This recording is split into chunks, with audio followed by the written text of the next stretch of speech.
Точно така. Да, там къде са столчите, там ще сядем. Ще сме ли?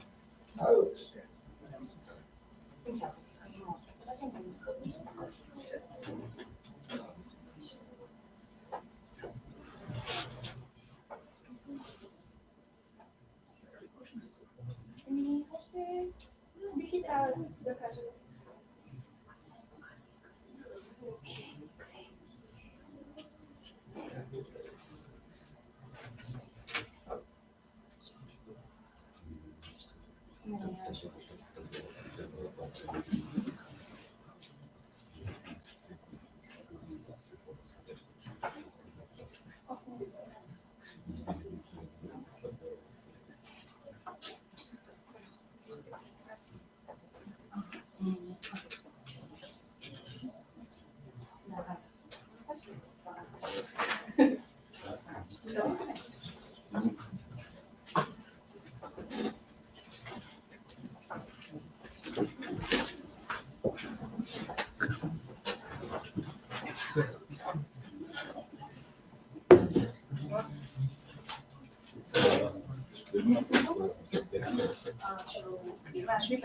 О, извинявай, ще да ни представи Краси, пък аз директно трябва да записвам. Добре, Краси ще ни представи след малко. Запуши в първи. Всички говорят ли толкова? Изглежда само да се наспи по-вие?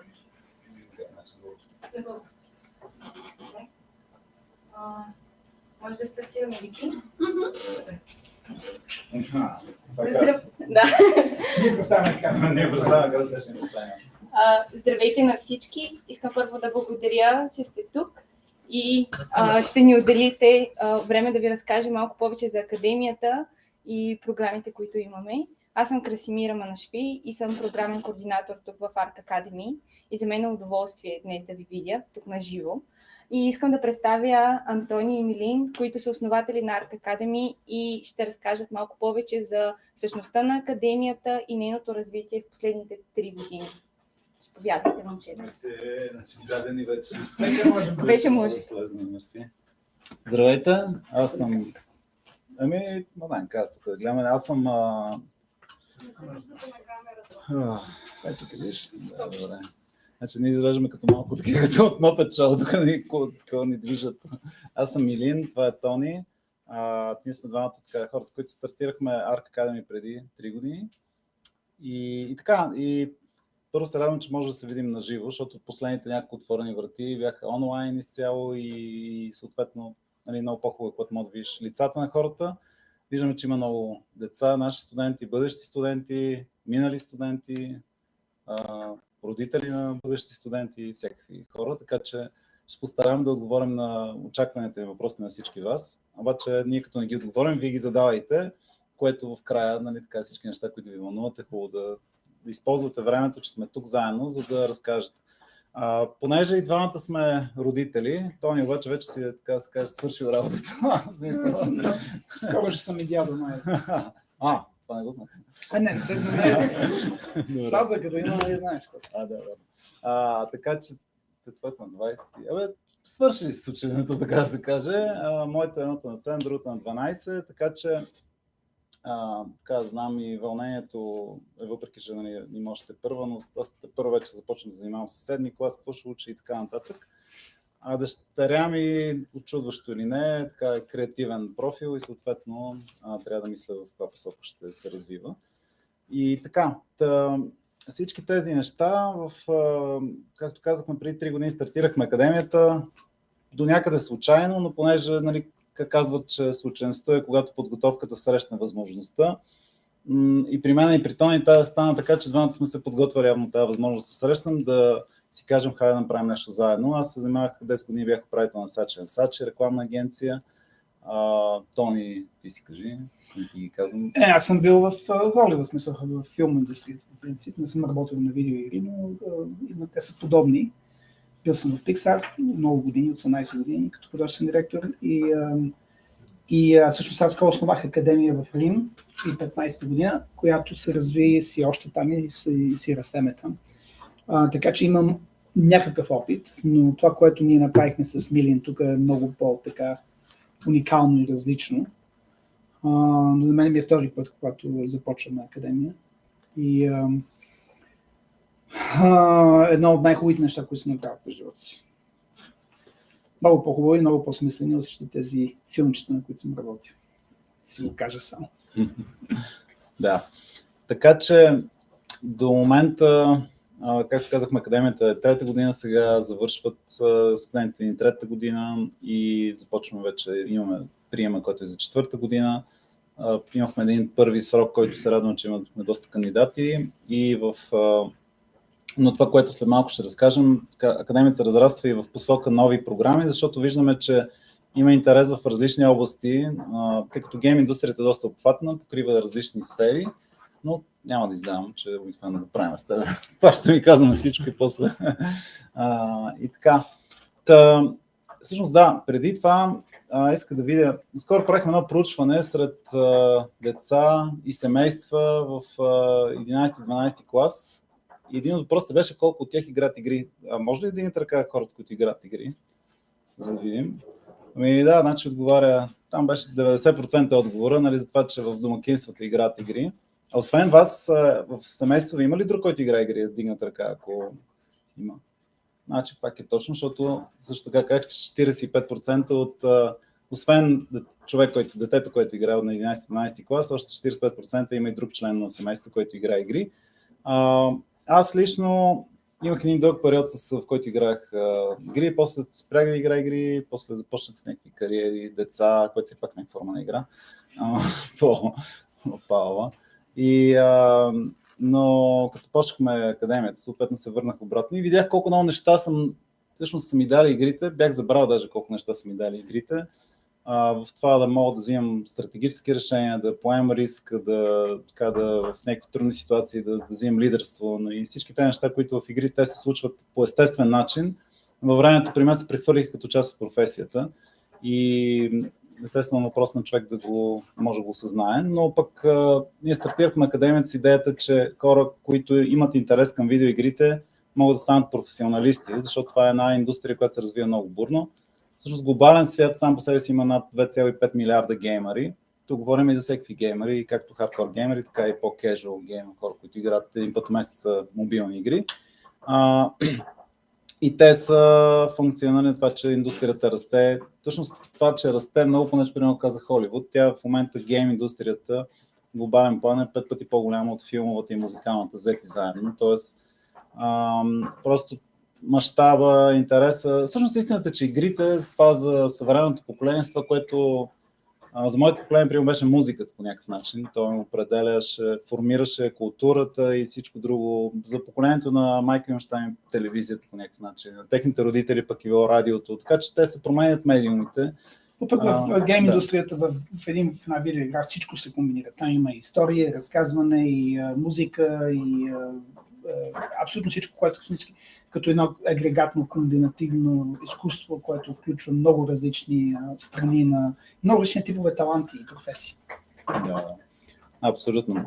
Затова и типа геймери е много различен, съответно игрите са много различни. Има геймери, които се интересуват от екшън, други, които са стратегии. Аз бях човек, мисля съм с човек, който се вълнува от стратегии много повече, предизвикателства, имам хора, които просто обичат историята и такава красива, интересна игра.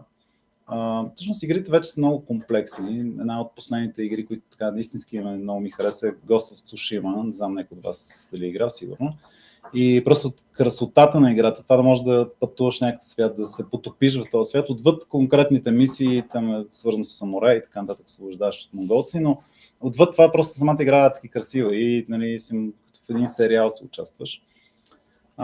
И така, то някой искаше и в България с индустрията. Значи, по принцип, нали, едно от хубавите неща на COVID е, че сега в момента не сме ограничени в локации. Нали. Хората си намират работа в различни страни, без да напускат България. Нали. Но като цяло в България индустрията тя е едно от така добрите новини на нашата икономика, защото е продуктово-ориентирана индустрия. Нали, смисъл не е сервис непременно, а е продукт. Има голяма разлика в България дори с IT, с много други сфери. Има много развита сервисна икономика, но сега предизвикателството е да развиваме и продуктово-ориентирана икономика. Разбира се, видеоигрите са продукт и не само продукт, но са много, те са продукт с много висока добавена стойност. И вече има доста хора в... Значи, това е... Ние мислиме, че към 1300 по нашите изчисления в България, които работят, но по всяка вероятност са повече, защото има много студия, които просто нямаме с тях контакт, все още те са малки, но има, разбира се, големи международни студия, с които си партнираме. Дори днес бях продуцента, управителя на GameLoft тук за презентацията за екипния проект, който ние правим. Така че и много от тези студия са емоционално инвестирани с нас и ни помагат. Те ни дават преподавателите също. Да, абсолютно.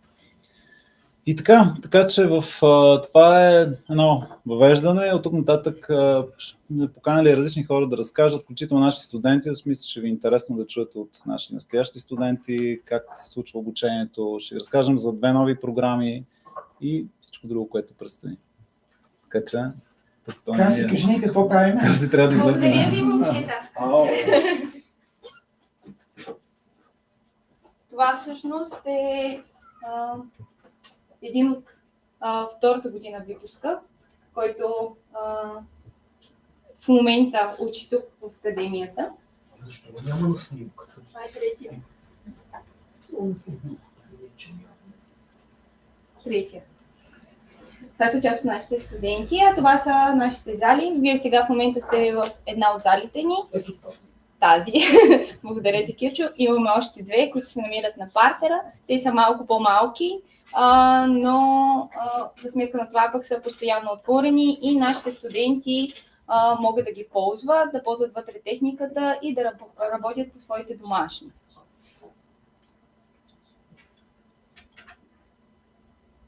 Това са нашите партньори. За нас едно от ключовите неща е, че Академията не би могла да съществува без студентите, което това е основната част от Академията, но другата основна част са нашите партньори, които всъщност ни помагат да развиваме уменията на нашите студенти. Това са част от тях.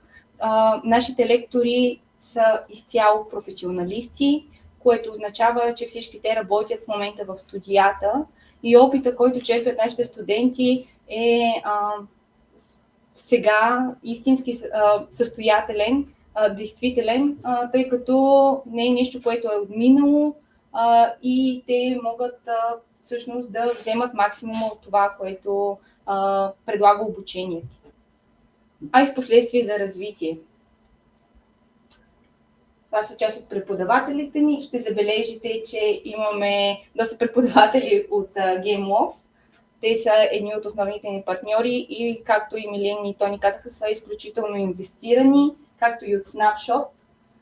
За Snapshot ще разкажа малко по-късно, тъй като директора на Snapshot е и директора на част от програмите ни. Това са части от лекциите и как преминават. Те определено не са само теория, напротив, ние наблягаме основно на практиката, тъй като практиката показва, че уменията се развиват много по-бързо и определено остава отпечатък от този вид обучение. Това са нашите програми, като първите 2 програми Vfx Анимация и Computer Science са тази година 2 наши нови програми, за които ще разкажа след малко. Другите останали 3 програми са тези, които в момента нашите студенти са част от тях. Game Design, 3D Art и 2D Concept Art. So we have our first, we have a Romanian here, so I think we need to switch in English. So, none much fresh. Okay, so let me then see if I can manage. Okay, so all right, we partner with a lot of Romanian. How many of you do not speak English? Колко не разбират английски? Колко не разбирам? Това е България, не е LA. Всеки говори английски. One important thing to go there because you're good from the camera. Okay, so I'm in the camera. So basically, we're partnering with studios in Romania. I think 6 of them right now. So, and we already have a Romanian student, and we have another person from Romania here attending. So it's good to get used to it because essentially our classes are in English. So English is a language of the business, the many businesses, but video game business for sure, because you will end up working with people that are not from Bulgaria, even if you stay here. In the studios. In fact, one of our teachers is French, and he teaches in English. And we have students that are not from here. So the language is not just in the academy, but in general in the business world is English. Our main programs are obviously the game dev, and now we're adding VFX and animation and computer science.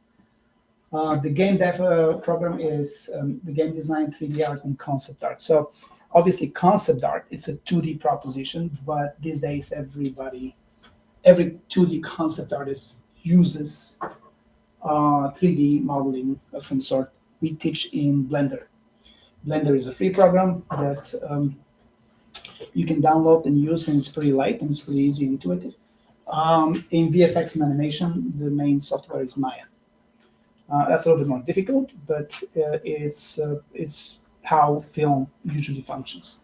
So computer science is a new program that I'm going to let our directors of game dev and computer science tell you more about it. Game design obviously is the story of a game, the narrative, and the mechanics and the gameplay, the visual scripting, things that are not necessarily connected with design per se. And going forward,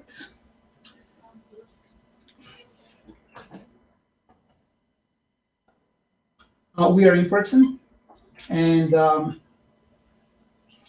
VFX and animation program is going to be actually the VFX in 2D and VFX in 3D animation. The 2D is going to be obviously a profile for those of you who would like to get into it. It's become a niche profile. Actually, it's not. The vast majority is 3D, and so it's interesting how it used to all be 2D. Now it's a niche, but it's a legitimate niche because a lot of companies are making these cartoons that you see in the TV series that you watch. And so what's happened is still alive and well, it's just becoming more and more niche. Our VFX and animation, so the first year, essentially, you start with intro classes. Those intro classes are between the VFX and animation and the game dev are essentially the same because the specializations happens a little bit later. Light drawing, composition, perspective, anatomy, digital painting, intro to animation, intro to 3D. All those are in the first year. Where it splits is the fact that the game dev industry happens in the engine, right? We work with Unreal Engine, and that's not the case in the VFX and animation. Essentially, VFX and animation is a service industry in Bulgaria. It's not a product industry because they make parts of Hollywood productions, essentially. And very often in the game industry, the games are made from A to Z here in Sofia. For example, Creative Assembly, one of our partner studios, Troy, the Total War Saga, was made in Sofia from concept to game support, which is big. It's huge. I mean, this is a global product. VFX animation, so essentially, in many ways, kind of the same thing, only in the different directions. In VFX and animation, we have, in the beginning, we have our intro, and then they split into game dev, into 3D animation, modeling, texturing, and lighting. This is the first semester of the second year, and so essentially we have a lab in the end, which means a team project. The team projects are a very important part of what we do. As Krasi was saying, that is we start with theory and practice, and then we end up combining in this teamwork, because teamwork is a very important part of what we do. You really need to learn how to collaborate and how to make a product together, because this is a kind of a collective proposition. These video games, these are not, or the films that we work on, these are not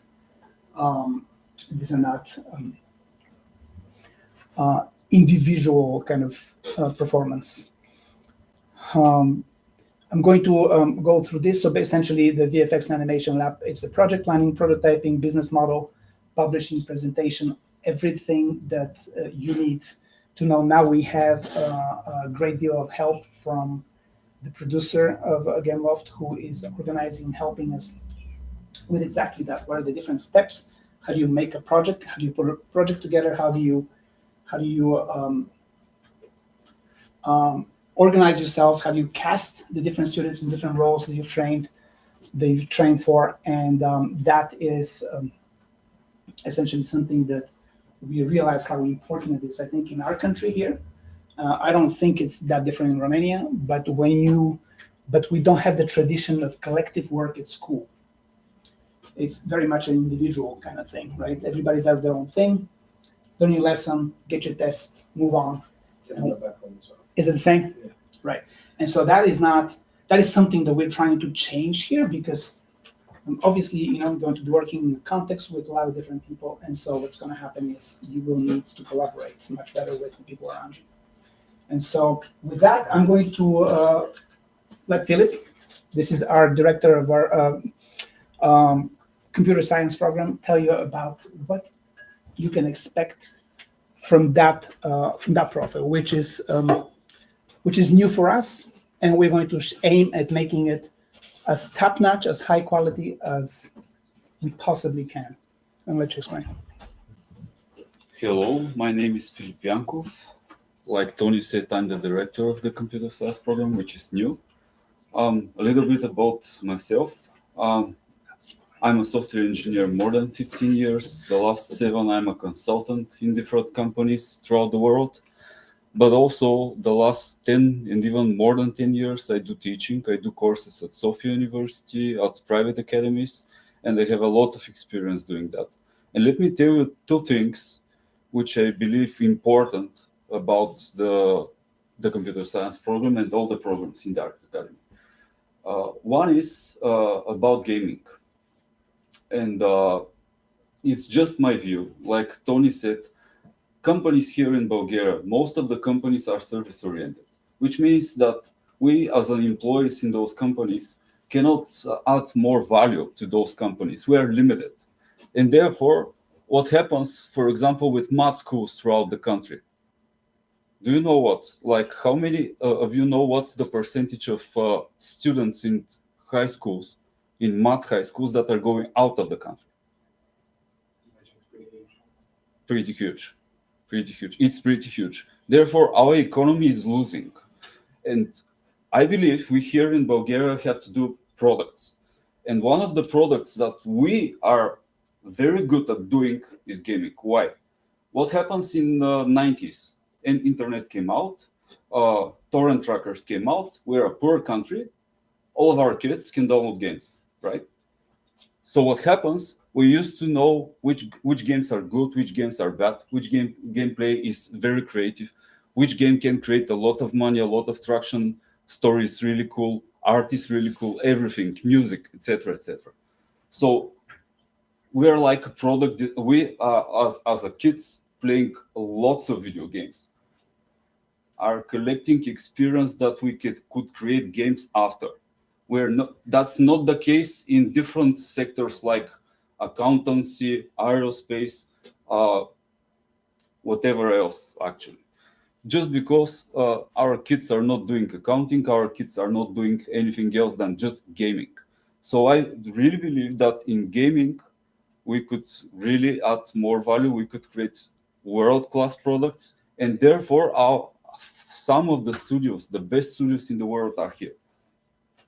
And second thing is the story, how I see through my experience the teaching as a whole.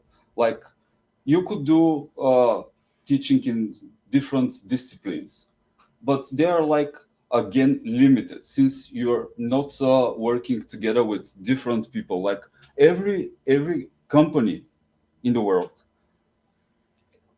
has employees that are different experts, like accountancy, like marketing, like if we're talking about IT, software engineers, management, sales guys.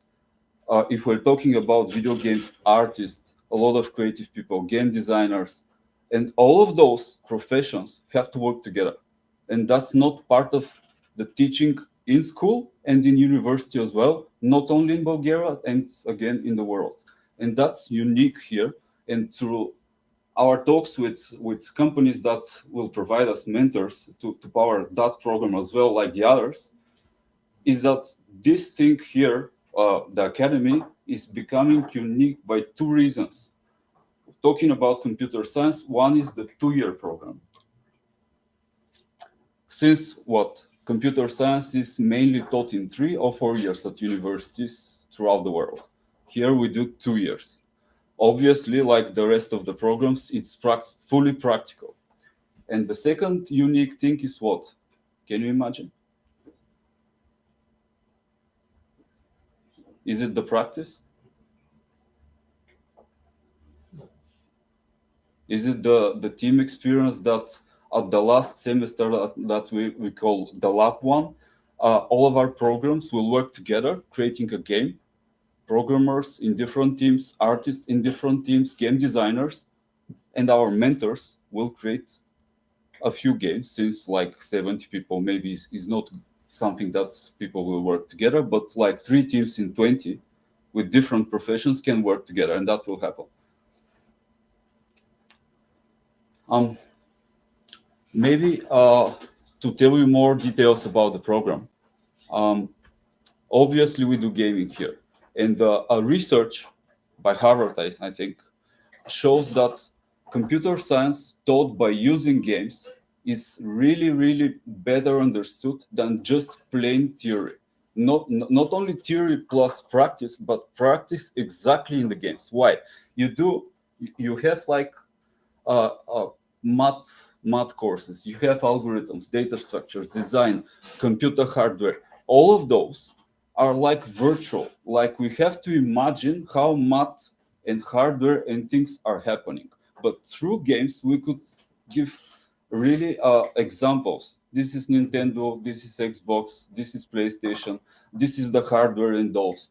You could do operating systems, you could do algorithms, this is how you do programs for those. This is how you create teams, and here you have different professions working together. And in that research, used by very few universities, some of the top ones in the world have such programs, and we will have one here as well. And those are the topics that we're going to cover in the fundamental part of the program. The second part is the profiling, and we'll have 2 profiles. One is obviously game development, where you'll use languages and tools and the processes needed to create games. And the second one is cloud computing. Why? Because all of the world is going in the cloud nowadays. Like 80% of the companies here, IT companies here in Bulgaria, are developing software for the cloud. So we want all our programs to be practical as much as possible, since we want our students to be even more than 90% realization in the field. And like I said, the last semester is the game lab, which will be like a mini studio full of everything, full of all the professionals working together. And that's it. And now I'll give to Bobby, who is our program director for the rest of the programs. Thanks, Philip.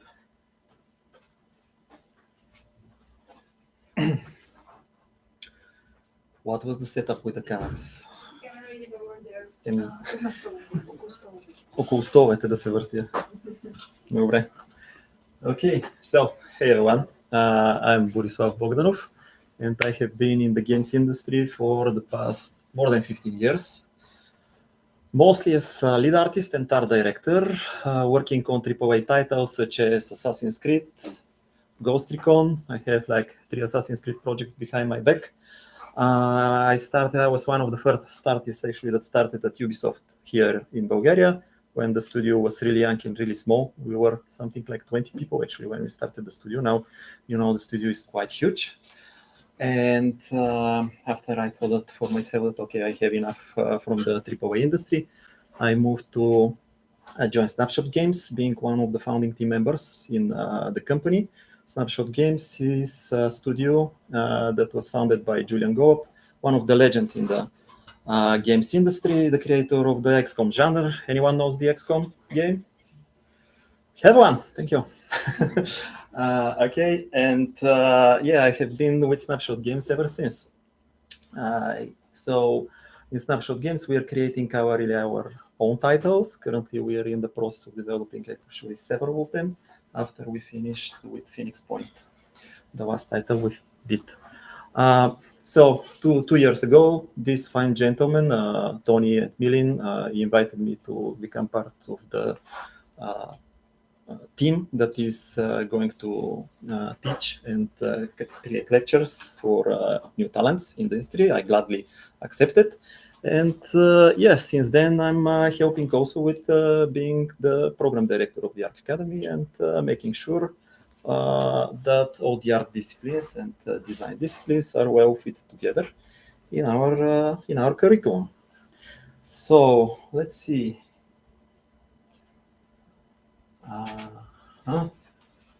So we have, since the second year of the Academy, which is the current year, we decided that we are going to have 3 main specialties game in the art design disciplines, and the students are picking in which one they want to continue from the second semester, which is quite soon. So you have like the first semester to get familiar with everything, and the second semester we are picking which one of those disciplines you want to continue with: game design, concept art, and 3D art. Now, from the next year, the different thing we are going to do next year is that we are going to bundle the game design much more with the programmers in order to the programming group to be able to help the game designers to create their ideas, their visions in a much more direct way.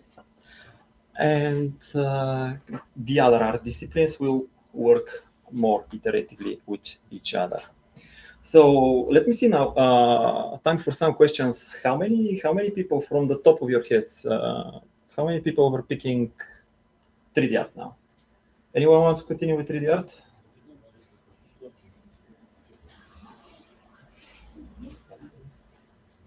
If you already picked it, that's cool. You still count. Great. How about concept art? And concept art? Wow, that's different from last time. I know. That's okay. Game design, programming. Okay, and movies. Okay, so I suspect that the rest of us, you are still not sure exactly which path to take. And really, it's a great place to start with the first year of the ARC Academy, and we're going to do our best to make sure that for the second semester you pick your path. Okay, and yeah, this is basically the structure of the first semester. We have a couple of lectures done by me, which are the intro to game design. Those are going to be, I'm going to cover basically from everything there. I'm going to talk a lot about things directly from my experience. I'm going to tell stories from projects. I'm going to share as much as possible from what I've been doing throughout those years. Then we have intro to 3D, which is going to be the foundations of understanding all the aspects of 3D modeling, a little bit of modeling, a little bit of texturing, a little bit even of rigging, I think we're covering in this intro to 3D course. Intro to game engines, where you're going to, some of you maybe, to touch the game engines for the first time, in order for you not to be that afraid the second semester, especially the second year when you're doing the game, you know, is being done in game engines. And we have the basic mathematics. The basic mathematics are for mainly for the designers, in order for them to be able to balance and design worlds, systems, and so on and so forth. So the game design is not only about adding creative ideas, but also making those ideas work into systems that are well balanced and have a good fun factor. So part of the first semester, we have also live drawing classes here on site. I think you have seen some pictures of those activities before me. Composition is being led by Tony Christov. We're going to learn a lot here about the way successful compositions actually work, how to structure your images, things like this. Perspective, again, basics of perspective. Anatomy, one of our favorite classes. You're going to basically learn everything on human and animal anatomy, and even how to mix both of them to create cool-looking creature characters. Digital painting, we are covering the same way we are covering the basics with 3D. We are going to cover the basics in Photoshop and in the 3D digital painting classes, as well as continue to develop further your purely artistic 2D skills. And second time. And yeah, that's about it with the first semester. If you have any questions, you can ask them. Some specifics if you think you want to know. Yes, please. What if one wanted to learn about something in specific, but keep learning about other things on the side? Like, Yeah, it's a great question. Yeah, I'm still interested in, like, I want to become a concept artist, but I'm still interested you're in still learning interested in- Unreal Engine, for example. Yeah, great. So you as a concept artist, you probably will know a lot about Unreal because a lot of the stuff you have in Unreal. Okay. But that's actually a really good question. We make every other class available in a recording, even if it's not your profile, you have access to it. In other words, you can find out what the game designers are doing if you're interested. Even if you have a class in the same time as they do, it doesn't matter. You still have access to it when you find out. And so we make sure that that's the case. Make During their art classes, do you have any actual questions? No, we don't. We keep people out for asking questions. Thank you. No, absolutely. Yeah, of course. Yeah. I mean, like, that's what it's about. It's an interactive process. Yeah. And it's practice-based and feedback-based and interaction. Okay. We're going to have some of our students. Absolutely. We're going to have some of our students go up on stage in a bit and tell you what they're going through in their experiences. Yeah, I just wanted to add a little bit more to your question. Those disciplines that you see here, they're the same for everyone. So everyone is studying them. Before we move to the second semester, and for the second semester, you have to pick specialty. So everyone is teaching here, is studying here all those, including game engine. And this is going to help basically the people that are not absolutely sure where their strengths are or want to know more of the industry to pick, to make up their minds during this period and pick their path. Yes, the second semester. And in the second semester, we have the game design concept art 3D art. We have seen how you distribute already. And parallel to the specialities that you have, or to the special classes that you have, you are also going to have classes that are common for all the three disciplines. Let's see what are those. So this is the game design way. So the game design way is leading us to game design in general. So here the tutor that is going to tell you like almost everything about the game design in one go. He's a very theoretical guy and knows a lot about all the game types and the processes that are being applied here and how basically to structure your work.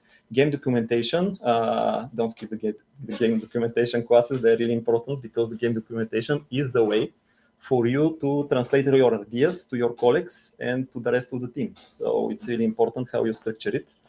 Level design classes is where we are going to see how missions and levels are being created in the context of game design.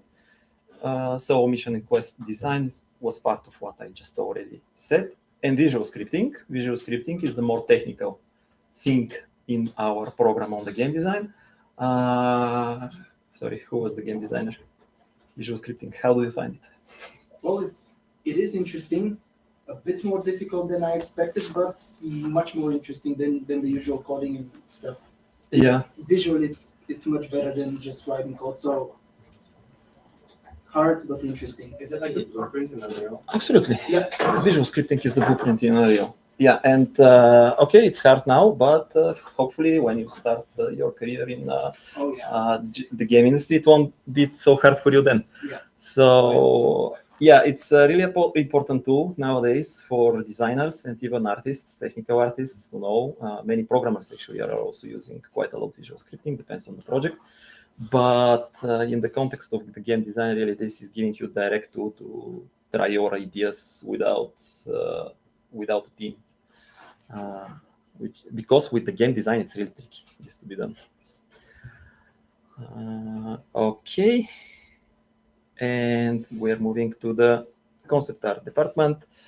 I guess it's quite clear here. We have the character and environment concept art classes, and we also have more specialization on illustration, which combines the techniques from both character art and environment art drawing. And here you're going to learn not just to draw, but also how to invent designs and how to invent ideas, visual ideas, based on the requirements that are coming from the design. Concept art, right? Yes, I know. all the three of you now. Okay, so the 3D art program, quite similar to the concept art, specializing a little bit more for people that want to specialize a little bit more in character art. We have that. We are going to cover extensively ZBrush and the entire pipeline, the entire workflow for creating characters for games. You know, it's a little bit long, a long thing to get from an idea to a finished in-game character, and you are going to see how exactly this is being done. On the environment side, we are going to tackle specifics like modularity and how to combine different pieces in order to form your worlds. There are some pretty tricky aspects inside the environment classes and creating environment for games in general, because after all, at the end, we have to fit all those big, huge, beautiful worlds inside the system that we are building the game for. And animations, and here the animations are more specialized towards animations for games. So respecting the gameplay requirements and technicalities. We have here the game lab. Just to tell you, parallel to those three disciplines, we are teaching also soft skills and production. And in the soft skills classes, basically the important thing for you to learn is how to interact with other people, how to respect feedback, how to receive feedback. Those are from now. At this moment, maybe those are not that important things for you, but I have seen from my experience that those are really, those things are of a huge importance for an artist, designer, or a programmer to become a successful one. So the soft skills is something that we are actually considering bringing it and axing it even more in the first part of our program of the first year. Just to mention it, use the time now to mention this.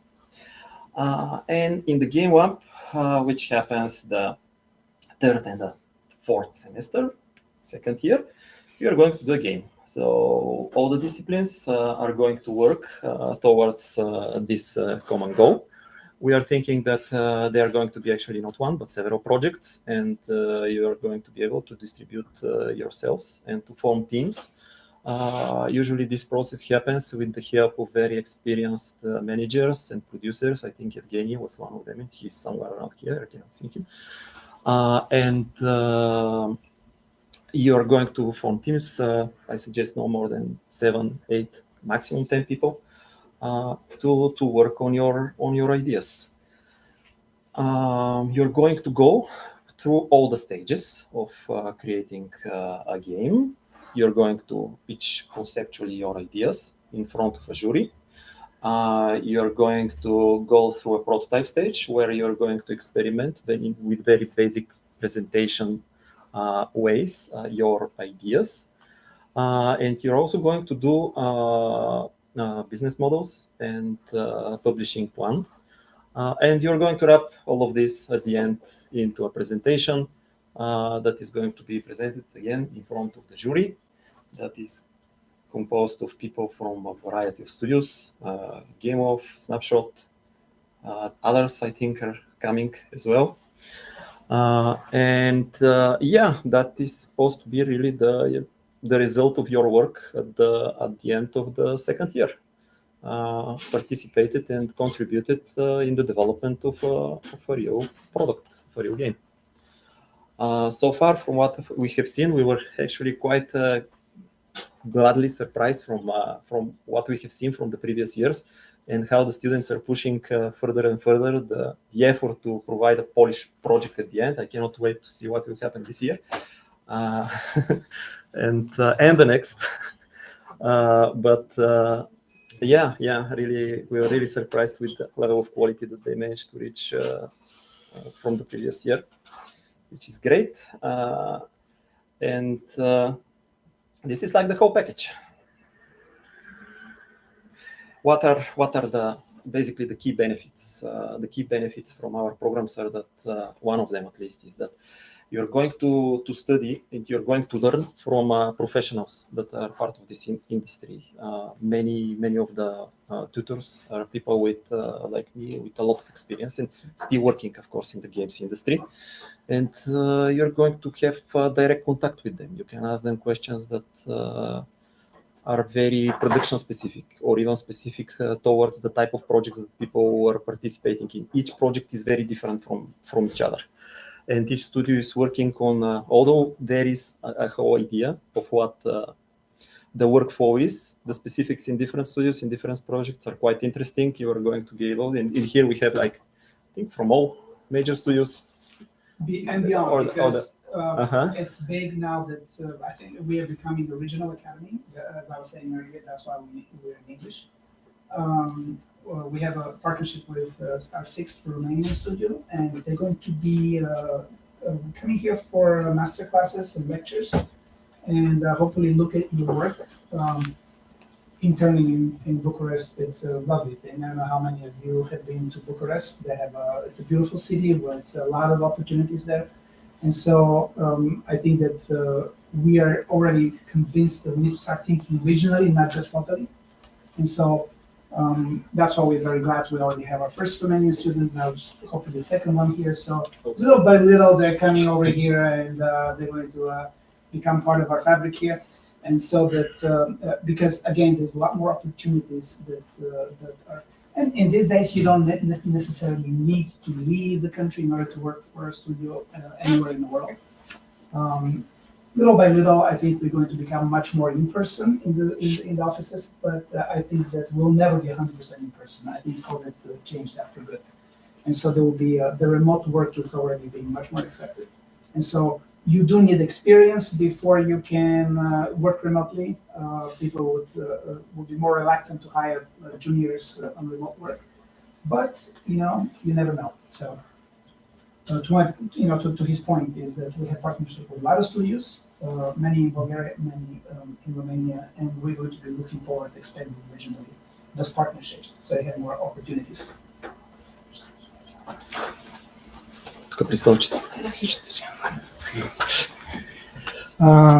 Well, Tony said all of this.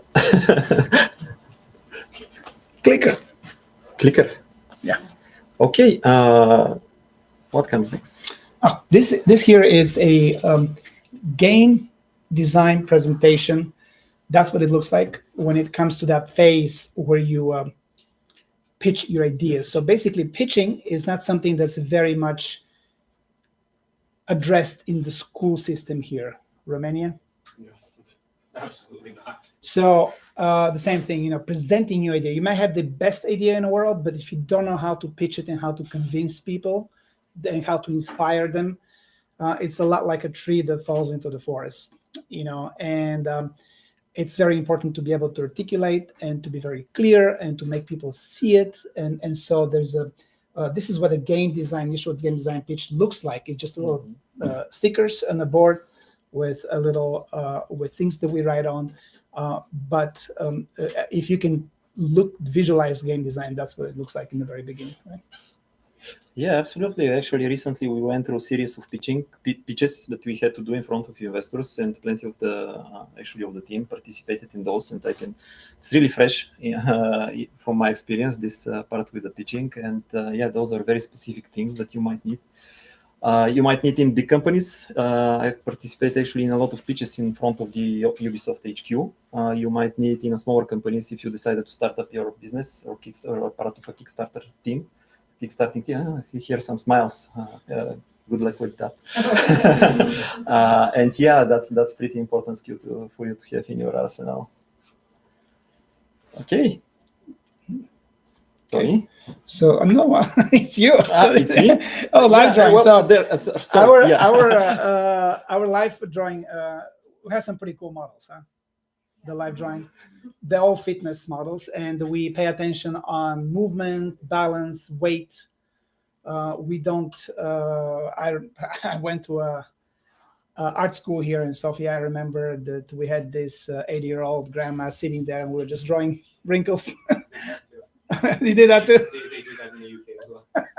Yeah. Well, I mean, there's nothing against wrinkle. God knows I'm getting that.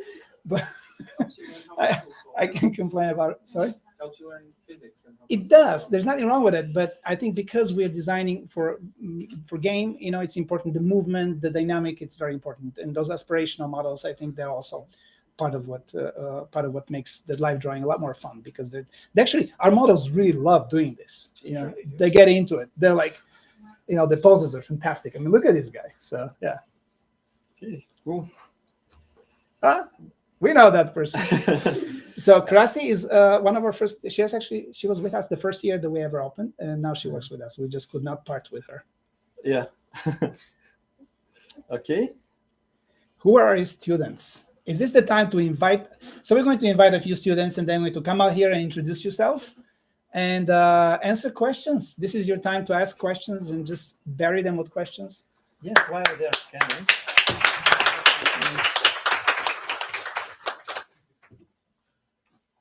Okay, so the stage is yours.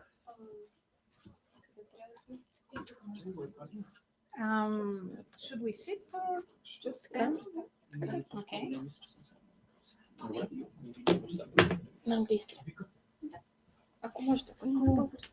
Thank you guys for sitting us on the hot chairs. I would start. My name is Dani. I'm part of the fundamentals program, and I'm in the 3D class right now. My experience so far professionally actually divides is in the sphere of project management and team management, people management. However, art was always a part of my life, and it was a hobby of mine. So during the pandemic, I took this crazy decision to invest more in this passion of mine and turn it actually into a profession. And this is Maya. Oh, I think it's Vasco. Oh, it's me. Okay, sorry. I'm not Maya. As you can see. So something that you all want to hear is that I think you don't need an art background or scripting background or some background connecting to gaming to start the academy, as I was. I was many years a professional ballroom dancer, and I was part in the show business in Europe and Asia. And during COVID, I've just decided to start studying and to see how video games are created, because I love video gaming, and I've been gamer since I got my first computer. I don't know where and when, but 2 years ago I decided I found ARC Academy just random in internet, and when I saw all the people and I saw the website, and it was just, I saw passion in everything there. So I just write an email I got a good positive answer a few months after that, and now I'm here talking in front of you and being really happy to be part of the Academy. Also, I'm part of I'm fundamentals and game design. So any questions about the game design later, I hope I can answer.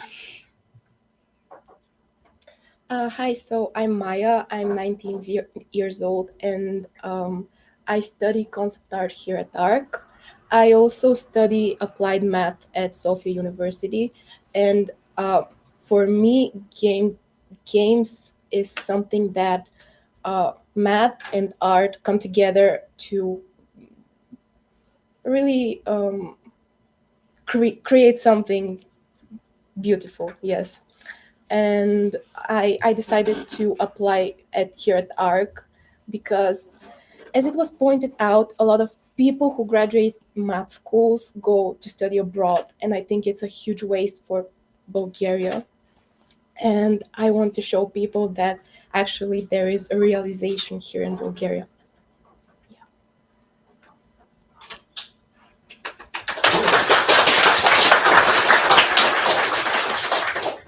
How do you feel on the ARC Academy? Tell the motivation, the moments. I have a question for Maya, if I may. Yeah. So you mentioned that you're also a student in math at Yeah. Sofia University. How do you balance that? Because they're both full-time study programs, I presume. It's really hard, really hard. I mean, at some points you have to prepare for exams at university, so you have no other choice but to study, and you spend a lot of time there. Then you spend a lot of time here at ARC for some assignments, and it's hard. I'm not gonna lie. Okay. All right. Yeah. I assume it's at least enjoyable. It's really enjoyable and rewarding. I really wanted to do both things. I couldn't give up one of them. Obviously. Okay. Yeah. Thanks for that. Thanks for being honest. Yeah. Any other questions? Is it hard to balance your personal life with the student? What personal life? Well, I'm also working because I'm 29 years old. So I have a daily, normal, kind of boring work. And I have to balance the work, everything that is happening here and in my own life. So sometimes it's hard, yes. But when you love something and when you really want to succeed and when you really want to do it properly, you will always find the proper time and energy management to fit everything in your schedule and to try to do it the best way you can. When you kick the work and the personal life behind, and when you focus in the academy, it will definitely work out. But it's hard. But nothing that is easy. It is satisfying. It is satisfying in the end. When it's hard, it's good. Every time. Who is your favorite class here?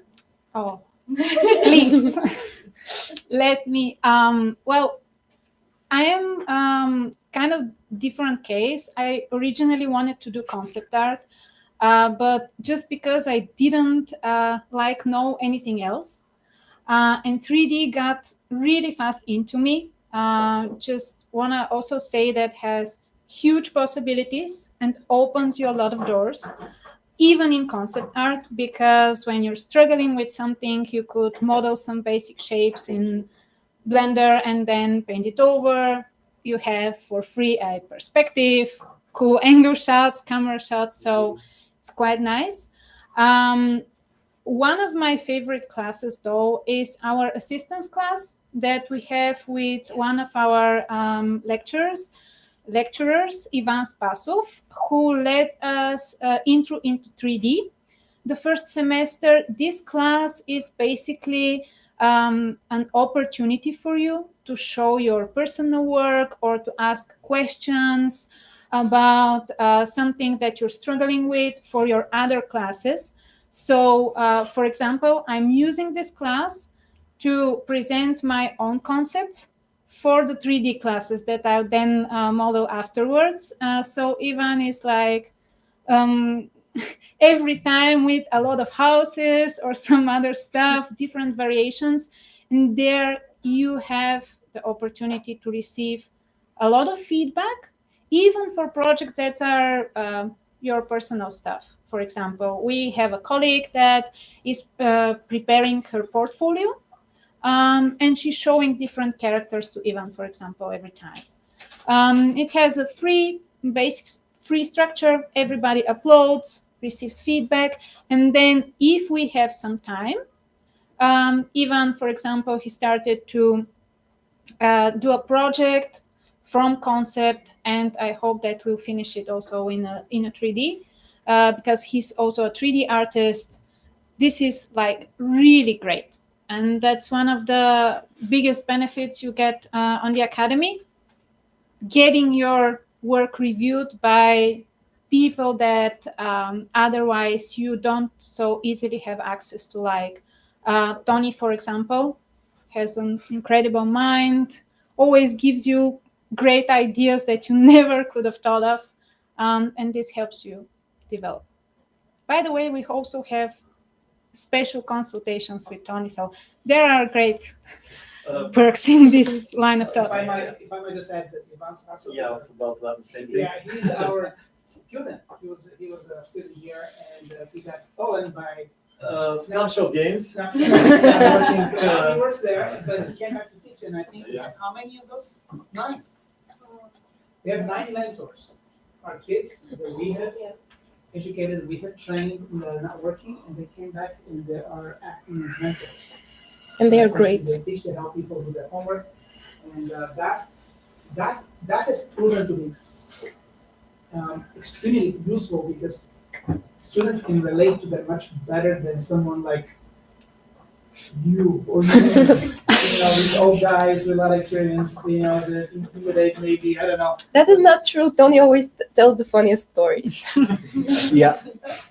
Oh, thank you. But the bottom line is that they're much more relatable because they just graduated and they know what you're dealing with, they know what you're struggling with, and they can really kind of lead you through that process. You know, so I just wanted to add that because I don't think we mentioned it. We have so many other students mentoring. So sorry I interrupted. Go ahead. About our favorite classes, live drawing is great, actually. So much fun. It really gets you in the mood for being creative, yes, and anatomy also.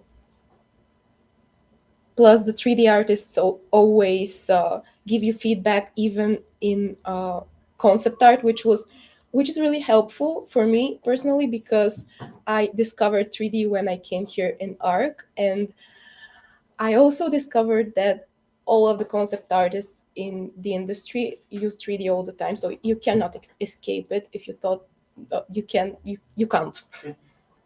Yeah. You're gonna lose a lot if you decide to not take advantage of 3D as a concept artist. Yes. Like, it saves you a ton of time. Yes. Well, my favorite classes are the game engine classes and maybe the level design. But the game engine classes are, for me, the best because that's the place where you can give a life to your imagination and you can put it in 3D space. No matter if you're an artist or a more tech guy, or doesn't matter. In the game engine, it's Unreal. It's easier to work with compared to other engines, and you can create and do everything there just for a few months of study. You can really create some really good stuff there. So yeah, game engines and level design, Yeah, definitely. It's actually not that hard to get acquainted with the basics in 3D and in Unreal enough so you can use it for your art. And Yeah, it's not that scary as it looks in the beginning. Definitely not. It's much more interesting after the second class.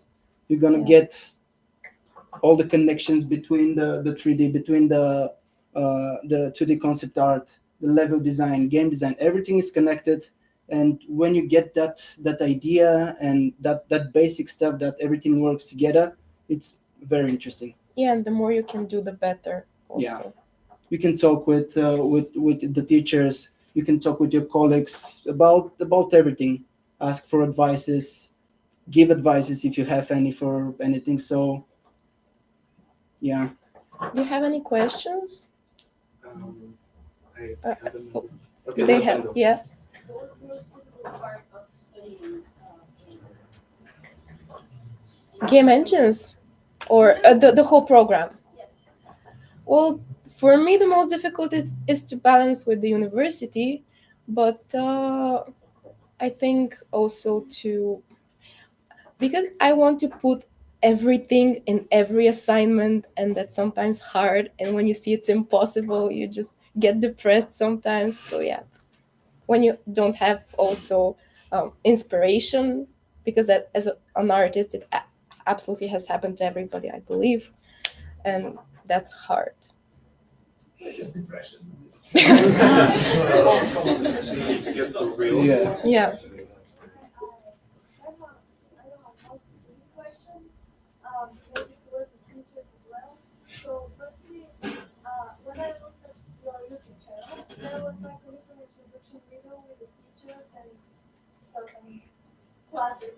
And there was one class that kind of grabbed my attention, and it was the storytelling class, and I was wondering in which program, which specialization Yes. is it for? Is it like It is part of the game design specialization.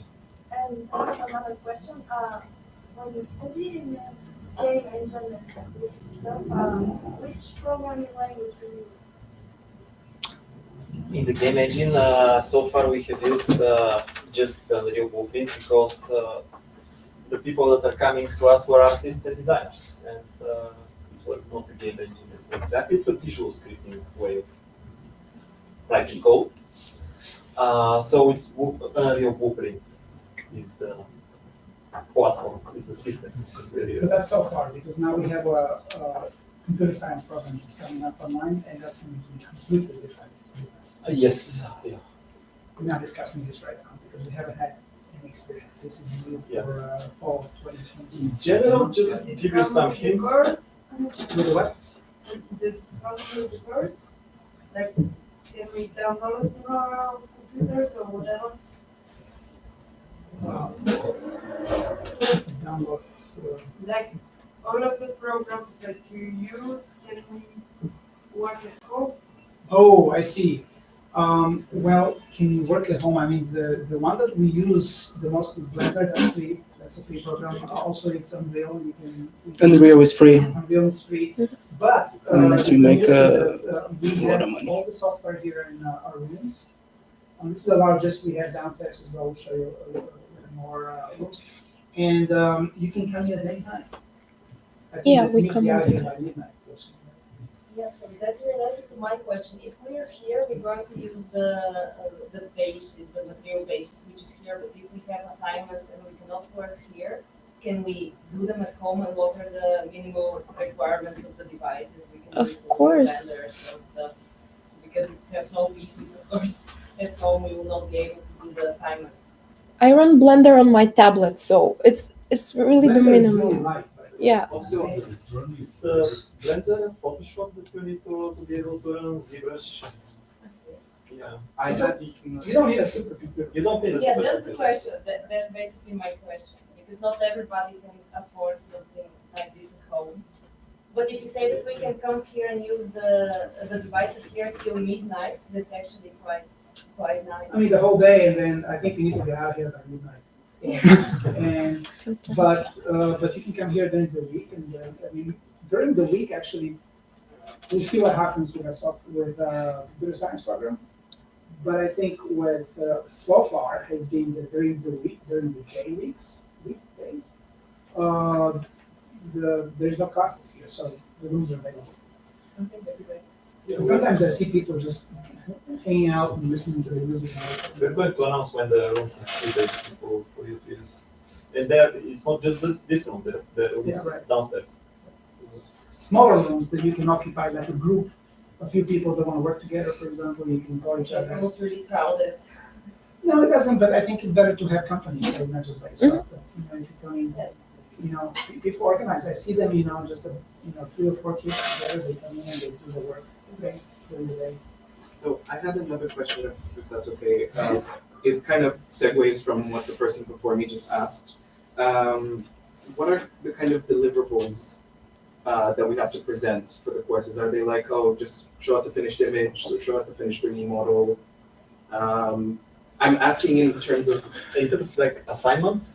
Yeah, are the assignments restricted to a specific software, or is it just the case of you want to see like the final product, regardless where it's made on? Yeah, okay.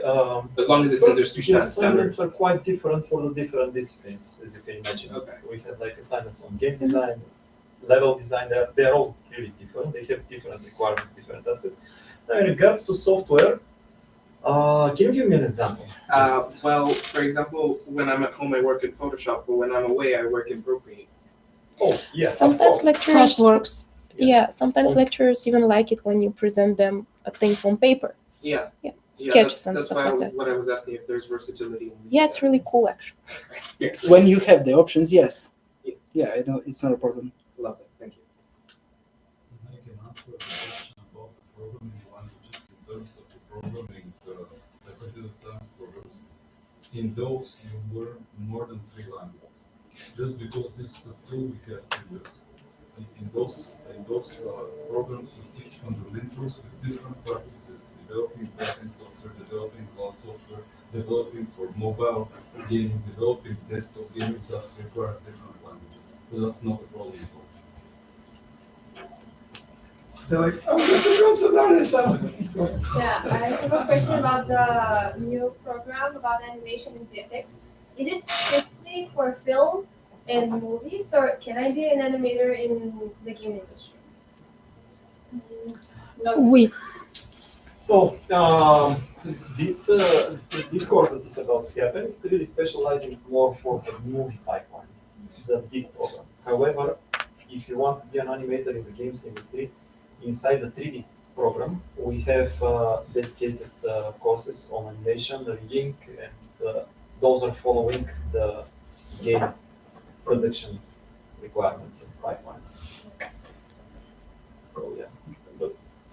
And just to add something, Bobby, regarding this, in our 3D class, our teacher, Ellie, she has experience in both. So even when she is teaching us everything in with the thought that we work for game, she also says, but for movies, it's like this and that. So you could also ask her about both things. I mean, our teachers are very open.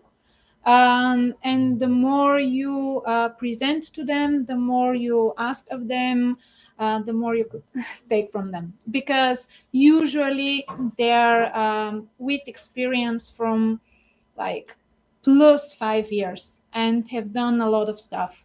So yeah. Okay, so if I want to work in the game industry as an animator, it's better for me to go into the 3D program. I think so, because the other one is going to be more specialized on movies, and it's going to be everything like VFX, their painting for again very specific for movies, things like this. So yeah, but we do have, and in the second year, in the second year, yeah, I know Ellie. We work with her. I worked with her for many years. The second year, you're going to continue to work with Biancov, who has again huge experience in game animation and all types of management and directing. He's in Snapshot Games as well. You're getting the pattern. You took all of the good people.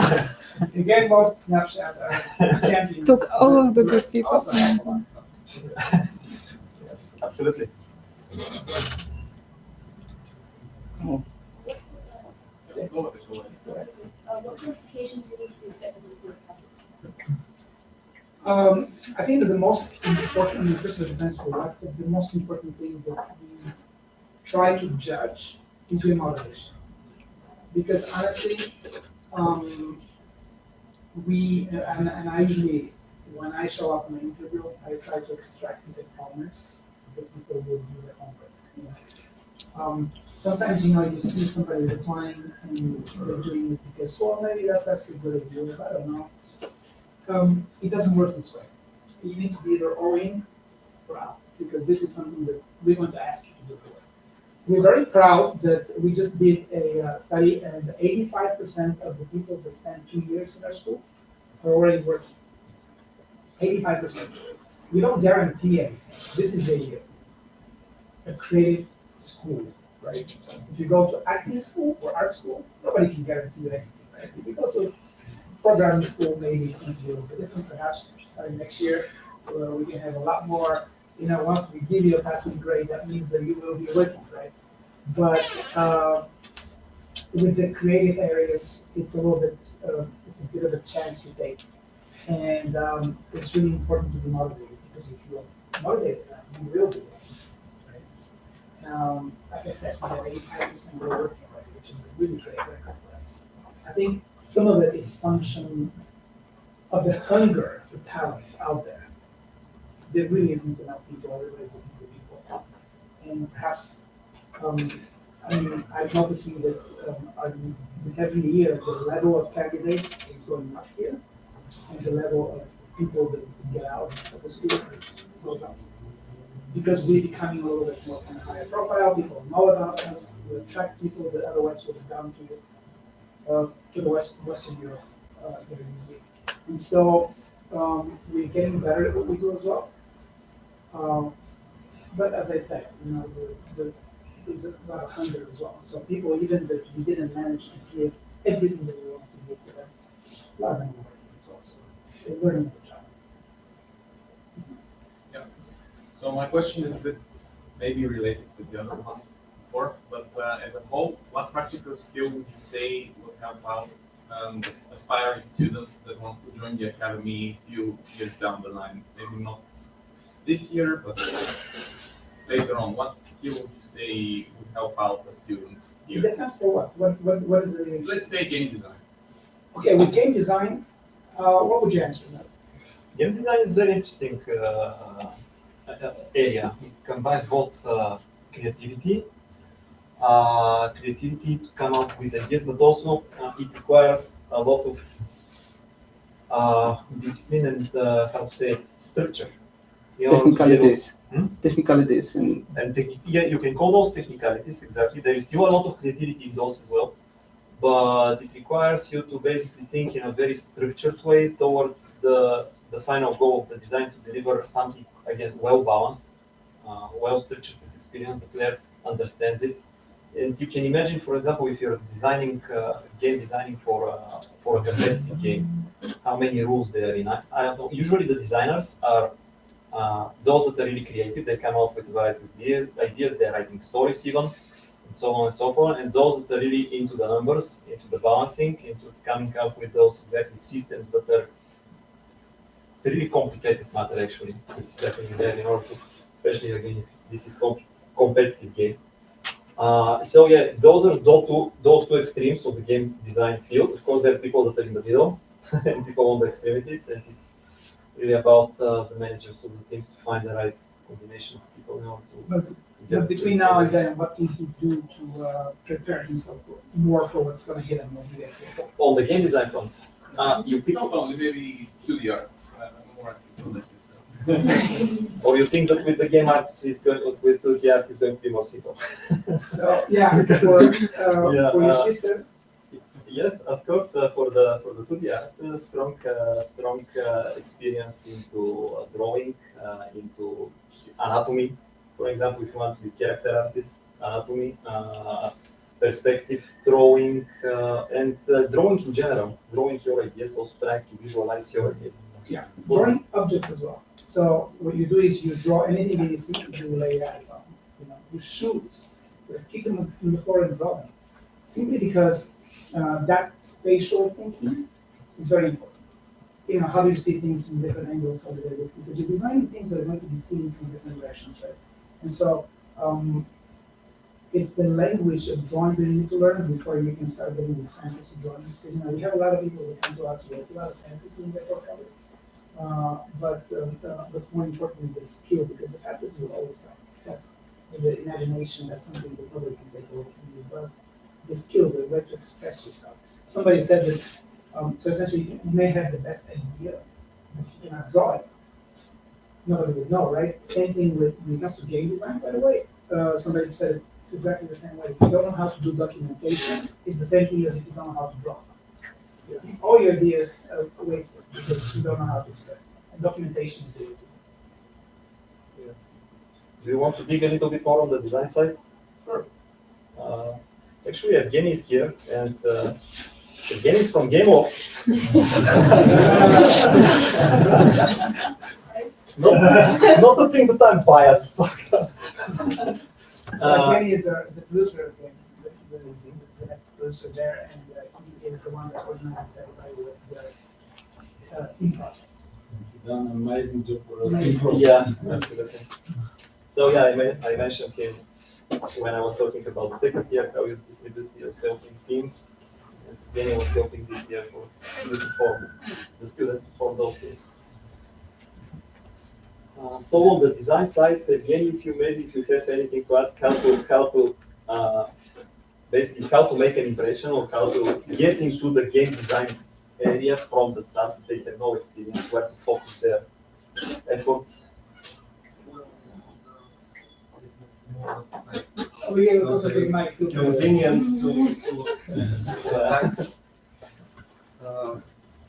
Hello guys, my name is Milin Jalaliev, and I, as previously said, a little bit louder because as previously said, I'm a game producer in Gameloft. I can speak with my personal experience when I'm working with game designers, especially with the junior ones. The main idea is not just to have a, something like a spark in your head and you want to express and you want to share it with anyone. It's not just like that. You need to be able to advance it, to be able to find more ways how to develop it, in a better way with the different side stories. It's not just we have a guy and there is a mountain and he is going into the dark forest, and then what? I mean, there is so much different scenarios that came up from just this sentence. It's a ton of them. So your work basically as a game designer is to be able to share your ideas, how to develop this story, to be more interested for the ones that will play it afterwards. And it's not just idea how to make it more how to say it, difficult to understand. The simplicity is the way. I don't know if you know the sentence, the simplicity is the ultimate sophistication. It's work as perfectly as everything in our industry. Make it this way to be able everyone to understand it. If they understand it well, you make your job done perfectly. So don't go into very difficult to understand stories. If you want to be a good designer, start from the simplicity and then go to something new, some interesting idea, and then let your colleagues to do the rest of it. That's the whole thing from my point of view. Cool. Okay. Design is really very specific thing for the industry. I would just if you want to do game design, start preparing basically and doing game design. It's very specific. I can tell maybe creative story writing. No, it's not this. Mathematics are definitely helping in some of those aspects, especially on the balancing side. But just explore all the information that's out there. Gamma Sutra's websites like Gamma Sutra, GDC Talks. There are plenty of good info out there. Maybe Deня and other people can. Yeah, I can add something on that. Yes. What helped me prepare a bit more for the game design, it's GDC, as Bobby said, and YouTube. There are plenty of people who explain how they design their games there, especially in GDC. You can get a really, really good insights and analyze everything that you hear and when you play the games, because you need to play. For me personally, you need to be a gamer to become a good game designer, to just understand how the game design works, how the other games are designed and how they work. So just YouTube and analyze, and not only YouTube. That was the best for me because I could only hear when I work, not read another monitor. So there are plenty of books also that you can get. So you can make good food without tasting it. Yeah. Same thing for concept art. I think you have to educate yourself and look at art and read about art. Yeah. And basically, guys, you could just go into the art foundations, like for traditional and digital art, even 3D, it's all the same. You got perspective, composition, color, light, anatomy.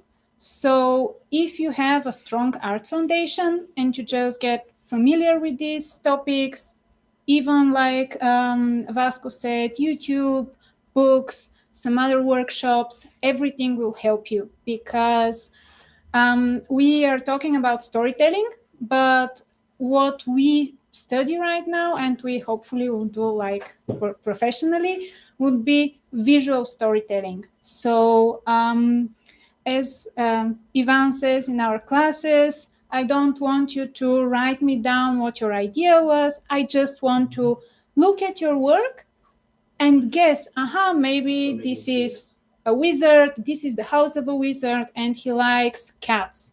Why do I know that? Because maybe in the yard you have some cat stuff. I really like what Evgeny said about the simplicity of the game design. I've seen this so many times. Designers, especially not experienced designers, overcomplicating the design and think that basically this is design. No, it's not layering a system on top of a system on top of a system on top of the system to fit the system underneath. Making one system that is really clever and really simple that really works on the fun factor side. It will make our job much easier if you follow this case. So we can start designing the games and we work with you. All right. Any questions? Well, done. Everything's clear. I want to ask about the studying time, like is it from Monday to Friday, is it in the weekends, in the mornings, in the evenings? So our game dev program is in the evenings and weekends. And the reason is because I'm teachers. So In the computer science one is Monday to Friday. Teachers will come from companies and you do things like to compensate that this is a computer science 4-year or 3-year program, and we'll done it in 2 years. We cannot do it in the evening, so therefore we'll do it during the day. yeah. If you need to expand the words. I wanted to ask about the earlier application and what benefits it gives to Did you apply? but, Because I think it was until the end. Did it end? No, it ended in March, right? yeah, we're finished. It's April already, so. The early, what happens is they're going to have a few meets with teachers, like for example, anatomy is the first one. They're going to be drawing, they're going to start with the skeleton. There's going to be a few feedbacks throughout the summer. I'm going to be teaching a few, I think 3 classes over the summer to prepare people. There's going to be the library, right? There's going to be a few of those, because we, if you apply in September and classes start in October, there's very little that you can prepare, right? And we want to kind of incentivize people to apply a little bit earlier so we can work with you a little bit during the summer and prepare you a little bit for what's coming. Because earlier, like the first year, we didn't do that. We found that we had a lot of people with a very clear idea and some experience, and people with zero idea and zero experience. Also 3D as well, you know, and so it's important for us that you guys, if you go to do concept art to 3D, to do your tutorials in Blender, for example, before we start, and do a few drawings with me or with Untitled in the future, so that when you come October, you would not be like terrified and wondering where to start. So Yeah, knowing the basics of all of this, concept art, so Photoshop, Blender, some other specifics as well, but it is good, especially Photoshop and Blender, let's focus on those, for you to be prepared, because when you come here, use your time to get the real thing out of the tutors and out of the experienced people that are going to teach you. And not waste it on really very basic stuff. Like interface, What for is a example, vertex, interface what of is a Blender, you polygon, really want just- our teachers to teach you that. Yeah, just try to get the maximum out of the program and try to reach the advanced matter as fast as possible with the people that are going to, with experienced professionals that are going to teach you. And skip this exactly, fighting with the software, where is the paintbrush, where is the selector, what is a vertex, what is UV. Try to cover those basics before starting, it's going to be better. So just to kind of move from what the previous person asked, are applications still open for this year? Open, it was the early kind of a. Yeah. Oh, yeah, they're open, you can apply until the very end. It's just that we would really prefer that we have a chance to work with you over the summer. So it's not, we just make you then. Yeah. So if I apply then like a week, 2, 3. Before? No, like from now. Oh, yeah, it's fine. Yeah. I think it's still fine because I'll still give you points, what to do, what not to do, look at your work, We're not going to, like, if you apply and you want to meet with us because you want some feedback, we're not going to say, oh, no, I'll see you in October. No, we'll talk to you. You've already applied, you've already signed up, if we accept you, right? And so it's not, we're not going to kind of ditch you, right? We'll work with you regardless. But I think the earlier the better for, besides, at some point we'll cut off applications because we have limits. I mean, like, we don't have unlimited number of teachers, we don't have unlimited time. Chances are that we're going to be needing more rooms and more machines. Probably not this fall, but probably for next year we need to expand anyway, but we have limits for now, we have limitations. Right, thank you. Are those additional programs, not programs, but courses, going to be online, or do we need to come here? We need to come here. Yeah, during the summer. Oh, no, during summer, no. I mean the additional courses for the people who applied earlier. No, it's online. Online, okay. It's online. But the school is in person, and I urge that because we do have the hybrid technology. Essentially, sometimes we have the teacher online, sometimes we have the students online. I walked in when I just see a teacher. I'm like, where are the students? Like, oh, they're here. They're just online, right? So that's not cool anymore. We really would prefer the people coming because, quite frankly, and you guys know that, you're beginning to know that, but I've been in the States for like 100 years, and half of what you pay for in college there is the contacts that you make. The other half is the skills that you learn, right? And so you are cheating yourself out by staying at home and being online, right? Because it's important. These are the people around you that are going to get you the first job. It's not me, or maybe him. Yeah, be nice to me. But yeah, so these are the people your colleagues, because that's what happens. Actually, I'm beginning to notice this already. We have like a group of friends that do the same study, right? Another group, they go someplace else, and it's like because they tell each other, hey, there's an opening here. And so that is what the value of being in person and being here is, and I think it's very important to remember that. And just be here and do your homework for crying out loud. We don't give grades, because we're expecting the people who are mature and they're adults already, and they know that if you're paying money and you're not that expensive, but we're not cheap. And if you're going to pay this money, you think that you want to get something out of it. So if you don't do your homework, you're kind of a little bit lost. You don't know what to do with you because I can force you, I can kick you out and give you bad grades and stuff. But at the same time, you're cheating yourself. So it's really important to participate in the review. Yeah, if I can add something connected to the topic, ARC Academy, for me personally, ARC Academy doesn't feel like school or university blah for me. I hate this feeling because they don't try to be one for me. Here you can learn with friends, from friends, and coming here personally, even just listen to the people, and it's much better and valuable than staying at home if you have the option to come here. Even before, stay after. The energy is great here. I can expand that as well. If you want to maximize your skills, imagine what happens when you go to school or university to a topic a teacher is giving. You're not aware what the teacher is gonna teach you. You're just listening, and what in the 10th minute you're out, you're not understanding, and the next 30 or more than half of the topic, your skill on it is zero. You have to go, or you have to ask. More than half of the students are not asking, so you have to go home, and probably you have to teach at your own this topic, which is bad. The idea is opposite, and the idea is called the reverse classroom. You better be prepared on the topic before coming here, since here are top professionals in the industry, and better not be a monologue from the teacher towards the students, but better be a dialogue between everyone. Like a student may ask a question, teacher can answer, different student can add on top of it. That's how it's gonna be. Kind of like what we're doing right now. This is the classes. So basically, the teacher will give you basically. and then the conversation starts happening. They start understanding what you're learning.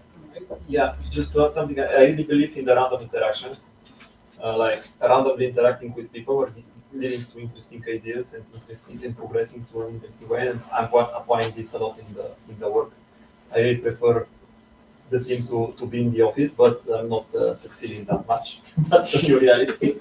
Still, with the people that we are in the studio, those random interactions are much more open. Ideas and solving of complicated problems are actually happening sometimes when you don't expect actually this to happen because of those random interactions. So when you're here, you will have those random interactions with everyone else.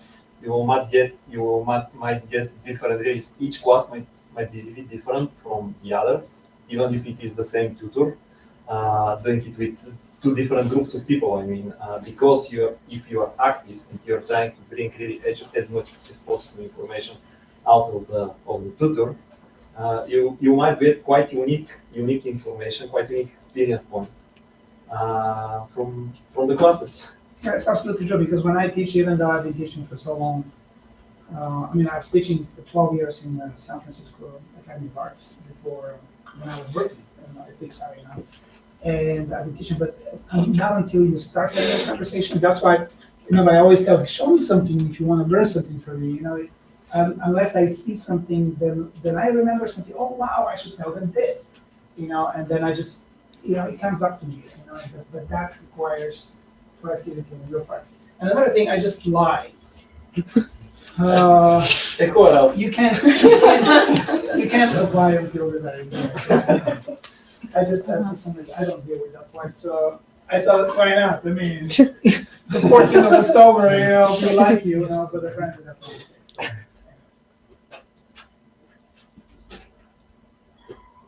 Okay. Oh, more questions. There was a conference, I remember last year. It's going to happen this year as well. You gotta keep an eye on us. Who knows? Those contests are they come from studios that offer scholarships, or I think that's what it comes. So they offer scholarships to the studio. Then we'll announce the contest. Usually they give the title, and they help us. Identify the winner.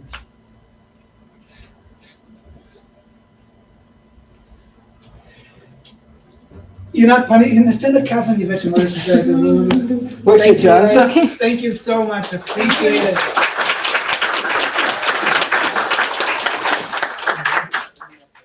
Thank you. We love our students, and like you were saying, it feels like it doesn't feel like a school because look, someone like me around, nothing will ever be serious. So. And I think that we do take my partner it's not casual and person.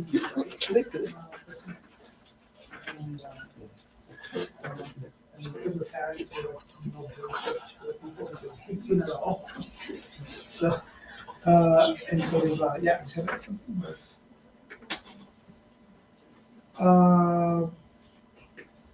All right, so. Can you do it? No? I can do it. Go ahead, do it. No, I want someone in front of the camera just. Okay, go ahead. I don't know about that stuff. Okay, so portfolio. Още един път кликни. Ето това примерно към YouTube. Is that what it looks like?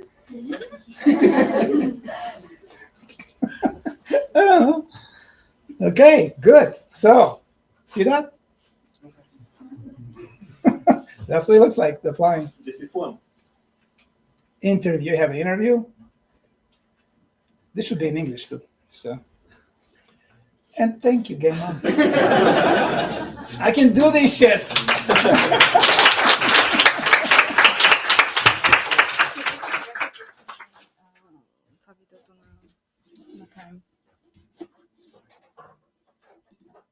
All right, now we're going to be, we want to show you some really in progress work of the current students and of the previous students in project. And it's really, we're very, I think that the 22 graduates, they're already working hard to make sure they publish, that it becomes a game and becomes published. And so it's becoming a product, which is very exciting. So being a games developer is hard enough. Hashtag not sponsored.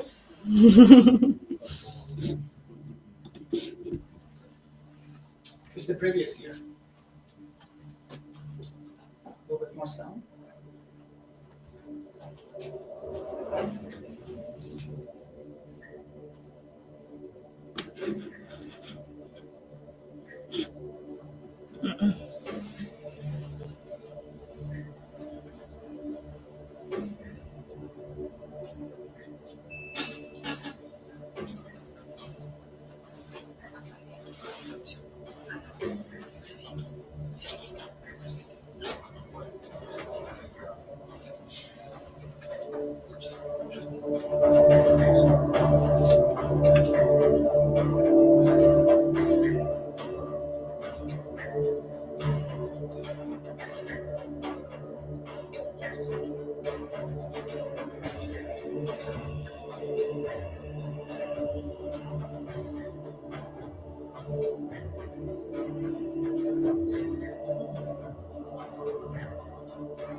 Oh, this is much better than monitor, but hey,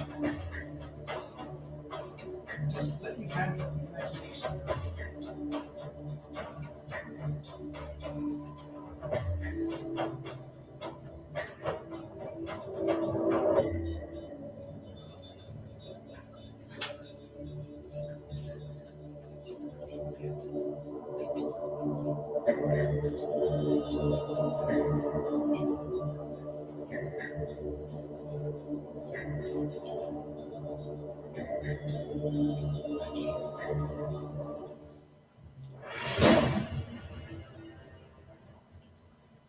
The coolest thing here is that all the different professionals are working together, that they are coming out of here with experience, not like from an university where you're just not theory, and you have that as a portfolio. You can't argue with a portfolio. Actually, nobody's ever asked me for a diploma, personally, you know, and I've done quite a lot of damage in Hollywood, right? I've worked in different studios, a lot of films, a lot of Oscar-winning films, and I've never been asked for a diploma, which is a good thing, because I don't have one. I actually never graduated from college. So, and no one's ever asked me in this industry. It's all about what you can do and what your portfolio is like. There is a question from our online audience. In case we want to study at ARC and in the same time study at high school, is it possible to study from distance? And what part of the education can be from distance?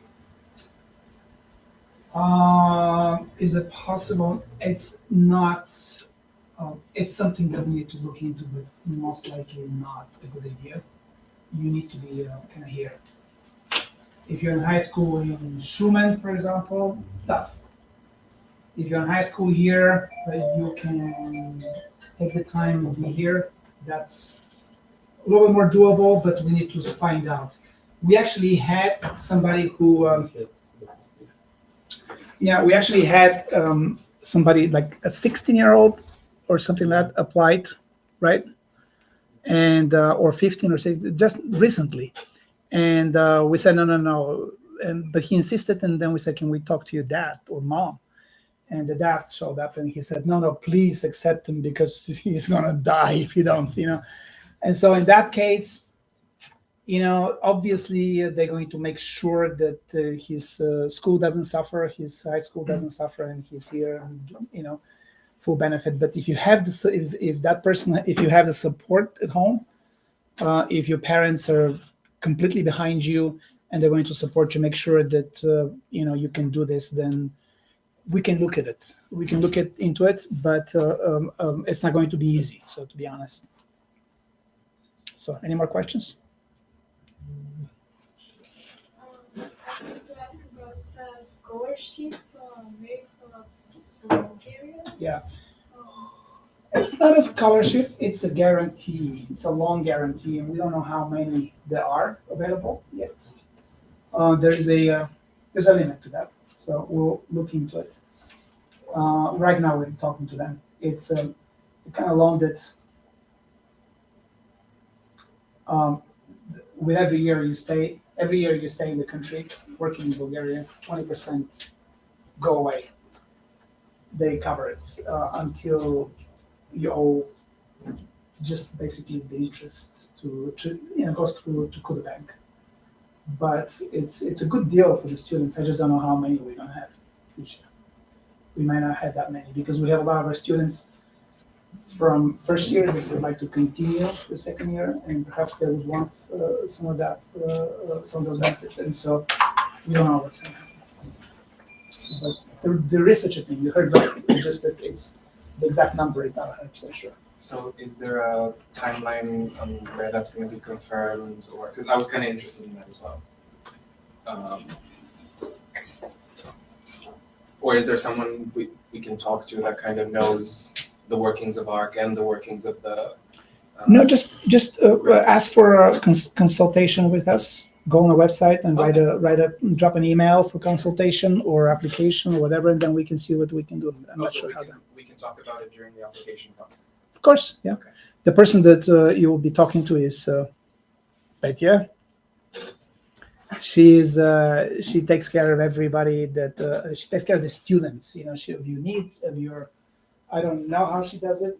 It's a huge job because people always write to her, and there's always somebody who didn't understand what we're talking about. But that's fine. That's how it is. I was one of those people when I was in school. So I was always like, after people explain everything, I'll be, excuse me, can I ask a question? What was that you just said?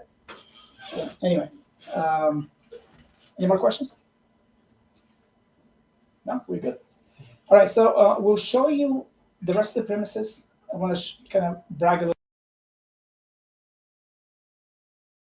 And then we can mingle and talk if you have any questions to me personally, to the people here. We have some our wonderful students and people that work with us, staff.